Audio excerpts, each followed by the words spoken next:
শুরু হয়েছে 4 দিনের বিনিয়োগ সম্মেলন। প্রথম দিন ঢাকার ইন্টারকন্টিনেন্টাল এবং চট্টগ্রামে দিনব্যাপী ছিল কর্মসূচি। এ বিষয়ে বিস্তারিত জানাতে আমাদের সঙ্গে যুক্ত হচ্ছেন চট্টগ্রাম থেকে আব্দুল্লাহ রাকিব এবং ঢাকা থেকে তহিদ রানা। প্রথমেই যাচ্ছি চট্টগ্রামে। রাকিব, আজকের দিনের কর্মসূচিতে বিনিয়োগকারীরা কি কি রেখেছিলেন? তারা বাংলাদেশের কারখানাগুলো দেখে কি অভিব্যক্তি ব্যক্ত করেছেন? বান্ডেল থাকলে প্রতি সেনমানিতে টাকা বাঁচবে। বিকাশ সেনমানি বান্ডেল কিনে জিতুন প্রতি লেনদেনে।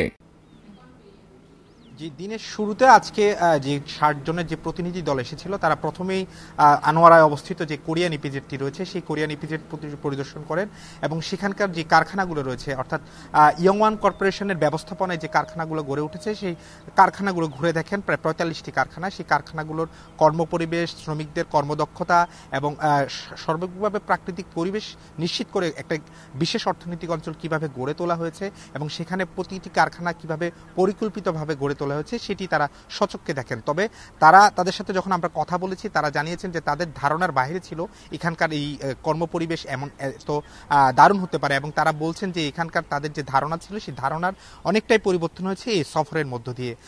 দিনের অর্ধেক পর্যন্ত তারা সেখানে অবস্থান করেন এবং সেখানকার যে কর্তৃপক্ষ রয়েছে তাদের সাথে মত বিনিময় করেন এবং তাদের নানা প্রশ্ন, তাদের নানা জিজ্ঞাসা সেটি তাদেরকে করে থাকেন। পরবর্তীতে বিকেলবেলায় প্রতিনিধি দলটি মিরসরাই যে বিশেষ অর্থনৈতিক অঞ্চল রয়েছে সেখানে আসেন এবং সেখানকার যে প্রতিষ্ঠানগুলো আছে, এখানকার অধিকাংশ প্রতিষ্ঠান এখনো নির্মাণাধীন, তবে 11টি প্রতিষ্ঠান এখনো উৎপাদনে গেছে।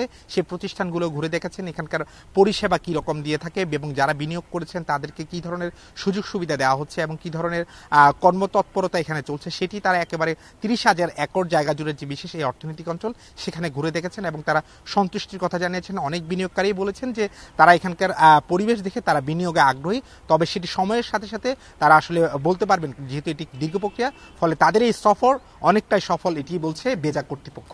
ধন্যবাদ রাকিব। আমরা এবার ঢাকায় তহিদ রানা রয়েছেন ইন্টারকন্টিনেন্টাল হোটেলে, আমরা তার কাছ থেকে জানবো সারাদিনের কর্মসূচিতে কি ছিল, ব্রিফ করেছে বিডা চেয়ারম্যান, তিনি আসলে কি বলছিলেন।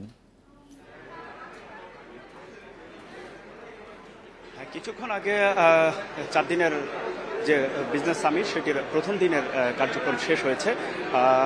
আপনি জানেন যে সকাল থেকে স্টার্টআপদেরকে নিয়ে এই সম্মেলনটি হয়েছিল এবং আজকে বিডা চেয়ারম্যান শেষে আমাদেরকে সংবাদ সম্মেলনে যেমনটা জানিয়েছেন যে 1600-র মতো দেশি বিদেশি উদ্যোক্তারা আজকে এই সম্মেলনে যোগ দিয়েছেন এবং তারা তাদের মতামত দিয়েছেন। এখানে কথা বলেছেন বিভিন্ন উদ্যোক্তারা এবং দেশি উদ্যোক্তারা তারা বিদেশি বিনিয়োগকারীদের সঙ্গে সরাসরি কথা বলার সুযোগ পেয়েছেন এবং একে অপরের সঙ্গে মত বিনিময় করেছেন। এবং সংবাদ সম্মেলনে শেষে সংবাদ সম্মেলনে বিডা চেয়ারম্যান যেমনটা জানিয়েছেন যে বাংলাদেশ ব্যাংকের তরফ থেকে স্টার্টআপদের জন্য যে 900 কোটি টাকার ফান্ড সেটি আগামী 1 মাসের মধ্যে ছাড় দেওয়া হবে এমনটি তিনি জানিয়েছেন এবং এটি ব্যবহার করে বিনিয়োগকারীরা তাদের যে নতুন নতুন সম্ভাবনা এবং উদ্ভাবনী শক্তি কাজে লাগিয়ে তারা এই ফান্ডটি ব্যবহার করে তারা তাদের অগ্রগতির দিকে এগিয়ে যেতে পারবে। এবং পাশাপাশি ইনসেপ্টা থেকে $1 মিলিয়ন একটি বিনিয়োগ একটি ফান্ডের কথা তিনি জানিয়েছেন।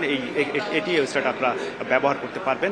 আর এছাড়া বিডার চেয়ারম্যান যেমনটা বলেছেন যে তারা যে বিনিয়োগের যে পরিবেশ সেই পরিবেশ তৈরিতে আসলে বাংলাদেশের বিদেশি বিনিয়োগকারীদেরকে আকৃষ্ট করার ক্ষেত্রে তারা সেই ভূমিকাটা রাখার চেষ্টা করছেন। পাশাপাশি আমাদের দেশে যারা উদ্যোক্তারা আছেন নতুন উদ্যোক্তাদের ক্ষেত্রে যে সকল সমস্যা, যে বিশেষ করে ট্রেড লাইসেন্স থেকে শুরু করে ঋণ পাওয়ার যে জটিলতা, সেই সকল জটিলতা দূর করতে আসলে তারা চেষ্টা অব্যাহত রেখেছেন এবং আগামীকাল।